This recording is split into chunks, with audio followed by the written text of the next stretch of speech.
Welcome to the Pearls of Wisdom podcast, brought to you by Southern Jewelry News and Jewelry Store Marketers.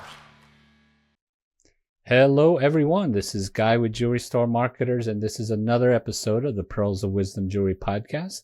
My lovely co-host, Elisa Dillon from Southern Jewelry News, unfortunately has laryngitis today, so we're missing Elisa, but our special guest today is Irina Aran from Facets Fine Handcrafted Jewelry. And welcome, Irina. Thank you for joining us. Thank you so much for having me. Yes. And could you tell me about your store, where you are and how long you've been there and so forth? Absolutely. So I've been in the industry for about 2 decades, and the journey has truly been an evolving one. It started with my love for creativity, my love for art, and somehow I transitioned that into creating bespoke pieces for my clients. What's nice is that everything is handcrafted. It's all handmade in-house. So I love that. I think our clients really appreciate that everything is one of a kind as well. Beautiful. And so you make some beautiful jewelry. How long have you been there? Did you start the business? Is this tell us about more about this. I joined Facets as a family-owned business. I joined Facets in 2008. Facets opened its doors in 2001. I am now a single mother of 3 kids, so I am running this entire beautiful business by myself. We started as a 500 square foot cute little studio, and we've now evolved and expanded to a 2,500 square foot beautiful boutique. We have 2 full-time metalsmiths in-house. We believe strongly that everything should be sourced in-house, nothing outsourced, in order to maintain quality and integrity. We've expanded, we've grown, we've expanded our collection of luxury timepieces. We've expanded our collection of antique pieces that we've collected in so many decades. This is going back to ancestors who, from the Silk Road, have been collecting. Okay. And we create our own pieces in-house. I design all the pieces that are in-house right now. Fantastic. And so the only thing that hasn't changed is our commitment to quality, our commitment to making sure that the client is satisfied with what they get at the end. Got it. Great. Fantastic. On your website, I see some beautiful things, and congratulations for really creating a great business and sticking to high quality jewelry that not everybody does that, and so that's fantastic. But there's probably been a lot of challenges throughout the history of the store and the business. But one thing that caught our eye is that you were robbed at some point. Could you tell us about that? Unfortunately, yes, we had to experience that. It was the first time in the history of Facets that something even close to that has happened. It was a busy Sunday afternoon, and we were here with the staff. I was actually on staff myself that day, and we just let these men in, as we do. We try to, this is a community. We try to open the doors to everyone. And unfortunately, they came in with hammers and they started breaking our showcases and took 3 full cases of our highest tagged diamond rings, engagement rings. The good news is that we've already been prepared. Okay. Our staff has already been trained to know how to handle situations like this. And thankfully, no one got hurt. And that is our main goal. When something like this happens, the main priority is that it's a successful, thank you, take it and go. And that's, thank God, what happened. Our staff was very, very well. I thought it was very well executed. No one panicked. No one did anything. It was just, quiet, and thank God everybody left. That's good. And thank God no one got hurt, like you said, and it just kind of went down. It just happened, and no one, it wasn't worse than it could have been. That's any right. worse. And Now, yeah, when they were entering, did you know, did you have, did it look like something would have been wrong when they were entering, or did they hide them, hide their intentions coming in and then? no, no, they didn't hide. Well, not exactly true. It wasn't they, it was one person that was allowed in. Yeah. And the rest hid behind and then walked in. Ah, So initially, yes, we did not think anything was going to happen. It's just right. normal, Sunday afternoon, you're letting Sure. customers in. We buzz everyone in. Right. The security measures that we had in place then have obviously been amplified, but we did have a buzzer on the door and we did identify the person. He was wearing a mask because it was during COVID time. Right. We weren't really allowed to ask people to take them off at the time. So everything was sort of like just set up in a way that we couldn't do anything otherwise. Right. But when we finally buzzed this one gentleman in, he held the door open for the rest of the team. Got it. So, you mentioned that the staff was trained and you guys were prepared. How do you train for that? And what is it that, obviously we're not trying to give all the, potential robbers out there your secret on security, No, of course. but what is it that you guys prepared? How could you prepare for this? It's tough. I think the main priority is to remain calm. Remain calm. That's main preparation there is remain calm. Don't try to be a hero. Remain calm. If somebody wants a piece of jewelry, you give it to them. You let them leave. That is how you prepare. That is the one thing I have to say is I'm so grateful everyone remained calm. Right. And I think that is why it was successful. Wow. Okay. Well, that's good. How did your, so you have a buzzer on the door. And are there other security measures that you had in place at the time? At the time, of course. I mean, like I said, the training of the staff, the buzzer on the door. We have the button that you can notify the police. Mm-hmm. Got it. And we didn't expect, obviously, to get hit the way that we did because we are in a family-oriented neighborhood. We're in a community here, and we all take care of one another. Yeah. Unfortunately, it happened, but we primarily focus on the shoplifters. How do we prevent something like that? Yeah. Now we've amplified our security measures and we've learned different things. Right. Exactly. Well, that I'm sure it was very. It was very concerning to go through that. It's not something that happens every day. They didn't threaten any harm to anyone. They just came in. Oh, they did. Okay. Of course, you have to comply. They want to make sure that no one does anything stupid and for them. And so the best thing is you guys kept calm, like you said, and that's great. It's really a tough thing that just happens. And if you, like you said, if you try to be a hero, it could go badly, and no one wants to get hurt, and you don't want to see your staff get hurt, and so that's great. You guys handled it well. It all happened so quickly that you couldn't really do too much. There was nothing you could do. Right. Now, so now there's probably, you said there's new security measures in place. What would you recommend for others that are want to prepare for something like this, and put in as many security measures or whatever in place for their store? Do you have any advice for them? Aside from staying calm, because that was very helpful. Yeah. Correct. Yeah, definitely stay calm if it happens. Right. To prevent it from happening, I really, really appreciate the fact that people's doors are locked and you get to select who walks in. Mm-hmm. I also I believe strongly in the fact that no one should walk in with any facial coverings, no glasses, no hat, no mask. Everything comes right off before you walk in. Let us identify your face. Let us see you, who you are, and then you're welcome in. Right.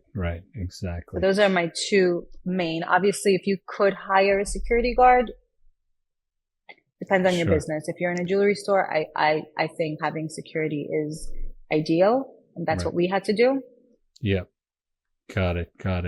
These days, the amount of stories coming out about jewelry stores getting robbed, smash and grabs or whatever. There's really increasing a lot, and that's why you might be familiar with the Jewelers Helping Jewelers offshoot Facebook group that I think they call it the Jewelers. What do they call it? But it's really helping others in the area prepare, and jewelry stores in one area are alerting others just in case, if there is a theft, you mean? Yes, exactly. And I don't know why the name of the group is not coming to me. I see it all the time, and they post pictures about people trying to scam or trying to sell fake goods, or pass off bad checks or whatever it is, and and I think that's really more typical. More typical, exactly, and that's what we hear a lot of. But of course, unfortunately, once in a while you get the extreme case. Smash and grab is not. It's big. It's really traumatizing. How did you guys handle aside from the security measures, were you guys mentally okay after the fact? I don't know if you could ever really recover from something like that. Right. But I guess we have the attitude of you pick up, you go, and I think that's an important attitude to have. Right. Because in life, so much could happen and you can't get down about it. Yeah. And I am so confident that this will not happen again. Got it. That's great. And in your area, how's your area? You're in Brooklyn, and how's Brooklyn? Yeah, how's the Brooklyn area in terms of theft and crime?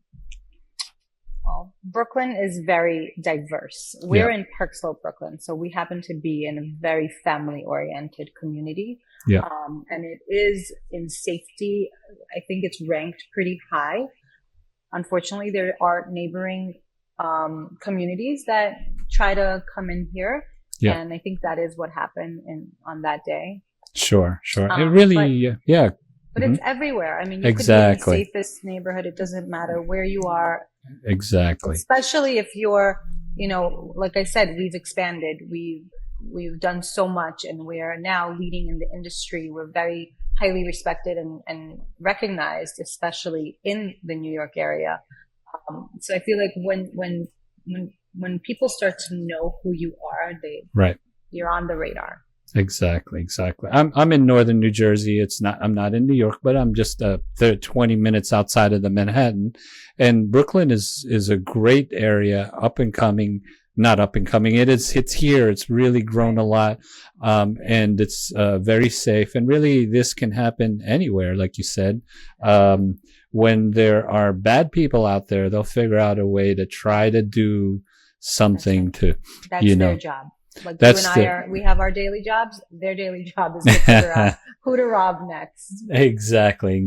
And I just found the name. It's the Jewelers Helping Jewelers Crime Alert Network that's been created, and we see a lot of if you go out to the group, and it's a closed network, so you join, you request to be part of the group. But it's really great because if we see all the time in this network that the jewelers helping the others in the area, just be on the lookout. This guy might be coming into your store, and the more typical kind of like scammers trying to steal that way. Something like that. We have something like that, but more tailored to Park Slope, to this community. Oh, great. We have a WhatsApp group that was put together actually after what happened to us. Okay. The community came together. That's great. That's what's so beautiful, is that there is a community. I travel 50 miles. I also live in New Jersey. Wow. Oh, really? Okay. Yeah, I live in South Jersey. Got it. And it's funny because my clients are often asking me, why do you travel all the way here? And it's because this is what I love to do. This is my passion. I come here and I feel I'm at home. We have established so many friends, so many clients, so much. And every time I've created a piece here, it took a part of me, a part of my heart, Yes.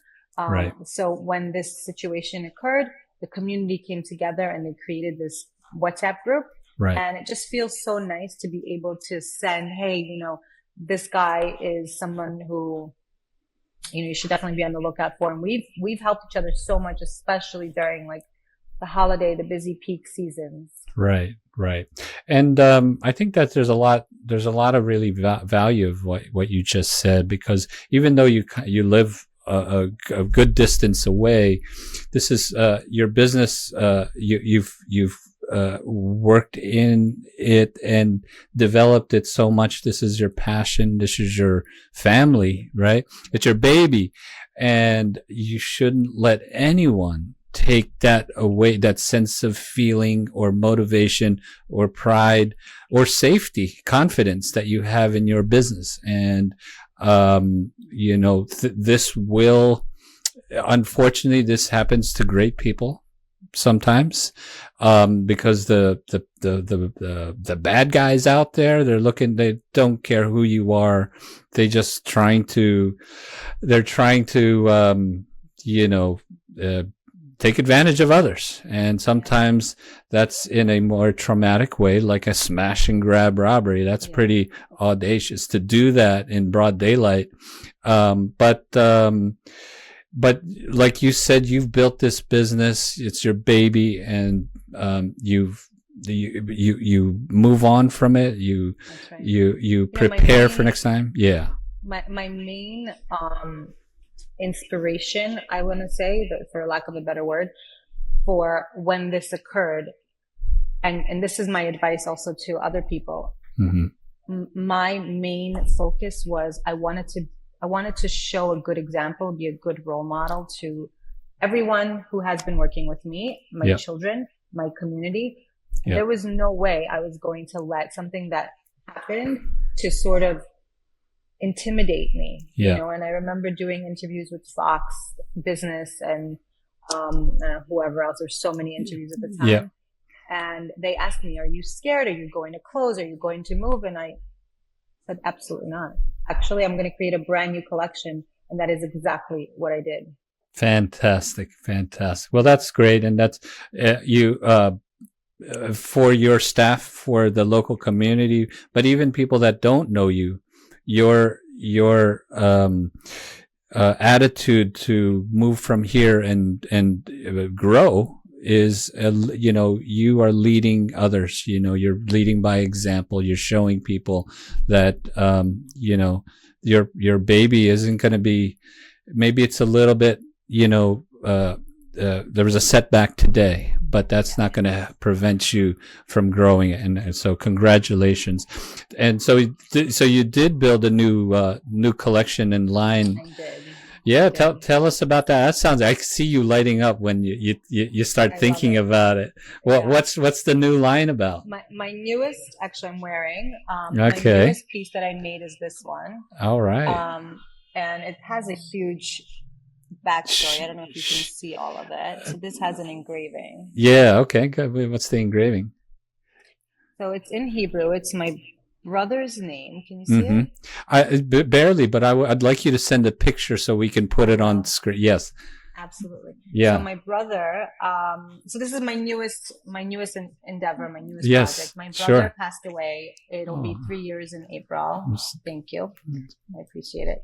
Yeah, it's tough. But he is a huge, huge inspiration to me. He was just 20 years old. Wow. And he was very young, and it was an accident.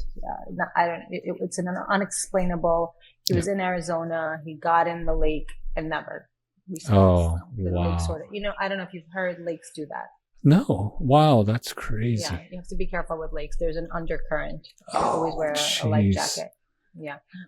So long story short, I found a note somewhere in one of his notebooks that stated that he wanted to open an ADHD facility because he had it. Yeah. And I remember at the time saying, I don't know how I wanted to do something for him. I didn't know how. Yeah. Recently, I created this ring. This ring is to, I guess, remember everybody who's lost their lives and everything Sure. that's going on right now on October Right. 7th and everything, and to sort of pay tribute to my little brother. Yeah. So I put a teardrop Wow. diamond, which is my brother. That's my tear, and then the Star of David is all of the nation, and then behind it is his name. And the catch here is that 20% of the proceeds of this ring are going to a nonprofit ADHD organization. We plan to open, God willing, a school one day and help children who are suffering from ADD, ADHD from this sale.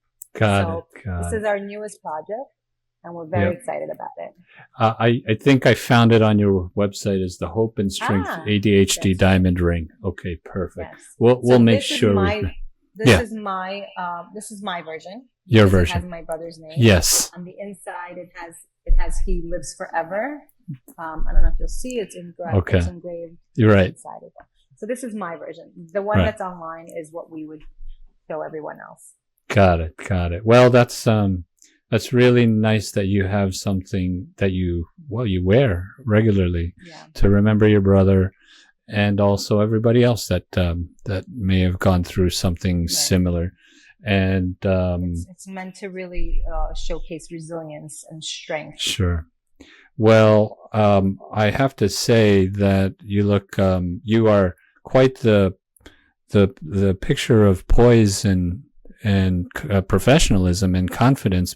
But after going through a traumatizing event like getting robbed and in such a big way, a smash and grab, and then losing your brother, you have those types of things really show people the type of person you are, how much courage and resilience that you have. And I'm sure a lot of people hearing about you and your story and I think they would be very inspired to know more. And I think everyone listening should definitely check out the FacetsNY.com website, but make sure you give Facets fine handcrafted jewelry lots of love on social media.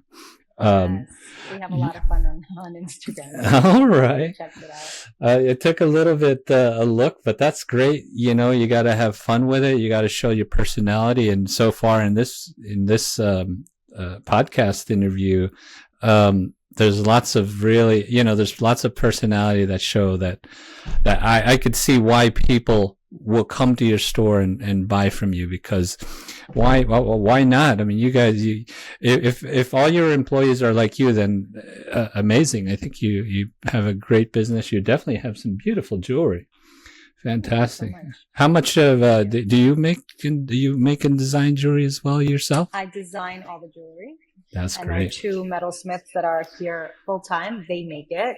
I overlook everything. I quality control everything. I don't know if you're aware, but we do take in repairs and we do restoration to very old Art Deco, Edwardian pieces, 17th century pieces that like people normally would think this is not salvageable. We bring them back to life in a way that's so magical because we don't change the design of it. We just strengthen it. We sort of like enhance the beauty of the item without changing the structure of it, which I really appreciate. And I think that's important. Yes. But yes, so we design everything ourselves and make it in-house. And I feel like doing that really, really takes away the error, God forbid if you made a mistake or whatever. And sure. We used to outsource our work. Yeah. And after a while, we just realized we want to do it ourselves. We want to make sure that the quality that we want to give our clients is there. Right. And I think clients really, really appreciate it. Yes. And I firmly believe that anything great is not easy, and, you could just buy jewelry and resell it. Right. And, of course, it doesn't mean that you wouldn't know about the gold or the diamonds and so forth. But, really taking the pride of making it and putting all the care in with every detail, whether it be the prongs or the polish or whatever it is. that shows more integrity about what you do, and how much you care about it, and how much you care about your customers, and that's amazing. I think people understand that. I think people really appreciate that. We have clients that come to us from all over the world, Yep. and they want to come to Facets because they know that they're not going to pay the 500% markup. Mm-hmm. They're going to get the mom and pop price, but they're going to get a Harry Winston quality. They're going to get that attention to detail. And I feel that that is something that people really, really want. You can't, sometimes people ask us, but why is it a certain price on the internet? Well, because we can't compete with the internet where everything's being made, somewhere in a different country where they're not getting paid enough for their labor, where the quality doesn't match, where, it'll never last you. The piece will never last you more than a few years. Exactly. And really, that's why the jewelry business is very much a face-to-face business still. You really can't look off of 4 or 5 pictures off an e-commerce page and get really get the feel for an item, and when as opposed to putting it on your finger and watching that diamond just sparkle up, and then you really get the shivers, and you really get the right. Yeah. With that said, though, since what happened in January of 2023, I guess. Since then, we have relaunched our website, and we are focusing a lot on the website. As you said, you've taken a look at it, and we have so many of the products are uploaded by myself. Mm-hmm. I wear almost every single hat at Facets Fine Jewelry. So I take the pictures, I describe the product, I design the pieces, I collect the pieces, I travel to state auctions, and I sell them. I make sure everything runs smoothly here. And for the website, to upload each piece is so time consuming. Absolutely. So we are making sure of that, because we've noticed that even our clients who know us for a long time would like to be at their office and pick an item. And we're so flexible. Obviously, they can come in and ask us any questions. They can call us. It's such a personalized experience that I feel like people are comfortable shopping on our website. Fantastic. Yes, I love the clean aesthetic of your website. And I like also how everything looks the same. You have the black glove holding the jewelry. And I'm shooting that with my iPhone, by the way. Yeah, it looks great. Looks great, and I think that's tell me, is it, I mean, obviously to put that black glove and put the, is it difficult to do? Yeah. It's not too difficult. Yeah, it's not too big. Like I said, I'm a creative person. Yeah. So for me, this is my playground. I have fun with it. Yes. So no, it's not difficult. I have a certain corner in the store where the sun is hitting perfectly during the day. Great. I put on my black glove on my left hand. I take the shot with my phone, and then I sit and I edit it a little bit, upload, put in the description, and so forth. Right. And I think that any jewelry store out there can really take a lesson of, getting involved in all the different aspects, all the different hats in your business, taking the photo and uploading it, and creating a great description, because you put a lot of care into that. Maybe one item can take you maybe 15 minutes, 30 minutes, whatever it is, but hundreds of items, and continuously, and doing it every day, every week, every month. And, it's a full-time job. It is a full-time job. And, and I think some people think that they have to have professional cameras, and, really, your website looks great. And has to be in it. Absolutely. And I think consistency, not only doing it every day and doing it all the time, is important, but I think even just the consistent look of the black glove, I think it's part of like your personality on your website.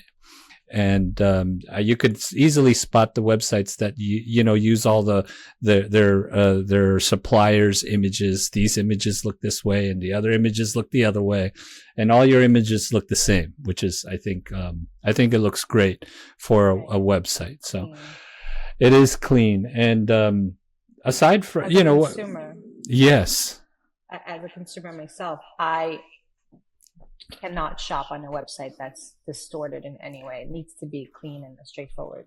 And that's definitely what you have, is clean, nice website, great website. So congratulations on getting past challenges and moving forward to creating what looks like an amazing business. I was looking at your TikTok, and looks like you have a lot of fun. I do. I make up things that don't relate to my life whatsoever, but they're relatable to Absolutely. the everyday person. Yeah. And with social media, I've been doing social media almost as soon as Instagram has become a thing. Right. And I've learned that you got to go with the trend, whatever it is. If you want to be a business that's evolving, you have to stay relevant. So absolutely, doing the reels that we do, it's, I don't know if you noticed, we hit 2.6 million views on one video, 1.6 million on another, 1.4. Like, we've gone viral several times. And that's because we're staying relevant. We're posting things that people are interested in, like the Cartier Benoit watch, or like diamond rings, or a Rolex watch. And I feel like people like to see that, and they like to see the face behind the brand. Yes, absolutely. I see your face behind the brand, and that's fantastic. Well, amazing. I mean, really, like I said, you have really, from people looking from the outside, looking at your website, your social media, and even looking at you right now, I see confidence, poise, and a great business person. So congratulations for doing all that, getting past all the challenges in life. That's what happens, right? You gotta get past and move on. And a few short years ago, you were probably in turmoil trying to figure out what the heck happened. But look at today. I was in turmoil for a full 3 hours. There you go. And of course, I'll tell you, that comes from the faith that you have. Right. Without faith, you can't do anything. If you believe, it will happen. If you manifest, it will happen. That's my advice. And that's why the name of this podcast is The Pearls of Wisdom, because you're just dropping like wisdom bombs just all over the place. So thank you so much. I wanted to ask you, Guy, how absolutely. Did you find us? I believe it was an article on store. Yeah, exactly. So there's an article here about the robbery and so forth. But yeah, I'm glad we found you. Even something like that, if you pay attention. I'll give you a brief. I know that we've gone past our time. No, we haven't gone past. I appreciate it. When the robbery happened, it was Sunday evening. Like I said, it took me 3 hours to compose myself. I remember standing here completely lost, thinking, what just happened? Yeah. Right? 3 hours later, whatever, we pack up, we go home. I go home, I wake up the next morning, and I say to myself, okay, I'm going to go to work today with shattered glass everywhere. I'm going to work. I show up at Facets. Like I said, I drive 50 miles to get here. I show up, and I was thinking, oh my God, we're going to have a line out the door. Everyone's going to be so concerned. The police is going to be here. The news is going to be here. Silence. Radio silence. Wow. So I say to myself, oh my gosh, this is crazy. Okay. So from something that happened so negative, how do I turn it into something positive? Right. So I had my PR person contact every single news channel, and we broadcasted this everywhere. So from something so bad, we were able to turn it into something good. So always think on your feet. Absolutely. Amazing. Look at all the... Wow. Can you be my co-host as well? Because it sounds like you... Absolutely. Everyone always says I should have a podcast. You should have a podcast. And it looks like, the way you're growing your social media and so forth, I think that would be great. But congratulations with everything. And anyone listening out there, I hope that we have some listeners. Anyone listening out there, please give Irina and Facets lots of love on social media. You're on. How do they find you? Your website's Facets NY. Instagram. Yeah, website is facetsny.com. Yep. Instagram is Facets Jewelry. Yep. At Facets Jewelry. Yep. On TikTok, it's at Facets Fine Jewelry. Mm-hmm. Email is info@facetsny.com. Okay. Quite straightforward. I don't know. Where else can you find us? Okay. Well, yeah, I'm sure, if you check out all of those and give her lots of love on all those platforms, I'll give it by the way, we do. I don't know if you noticed, we do massive, massive giveaways. Have you paid attention to our giveaways? Wow, that's great. I kind of do I'm looking at the overview, but I haven't kind of gone through each one. So you do massive giveaways. Wow. We just did a giveaway for Valentine's Day. It was a $10,000 pink sapphire handmade, designed by myself ring. You'll see it. Yeah. So we gave that away to actually a local client. She ended up winning it. We've given away a $10,000 diamond tennis bracelet. We've given away a Rolex, brand new. We've done some really nice giveaways, and we continue to do them every so often. So definitely let your listeners know about that. Fantastic. Well, there you go. You give her lots of love on social media, and you could possibly, win something if you were, make sure you follow winners in Australia. Oh, wow. And all over the world. Yes. Fantastic. Well, look, just so much amazing stuff coming from you over there and Facets Fine Jewelry. So congratulations. You are the epitome of the pearls of wisdom. You have so much wisdom over there and sharing it to our community. So thank you so much. And thank you. Check Irina out. Check out Facets. Check out Southern Jewelry News, Southern Jewelry and Mid-American Jewelry News. And my name is Guy with Jewelry Store Marketers, and this has been another episode of the Pearls of Wisdom podcast. Thank you, Irina, and you have a fantastic day. Thank you for sharing. Thanks for listening to the Pearls of Wisdom Jewelry podcast. For more information about the show, please visit southernjewelrynews.com/podcast, brought to you by Southern Jewelry News and Jewelry Store Marketers. Make sure to subscribe on your favorite podcast platform so you can catch the next show. See you then.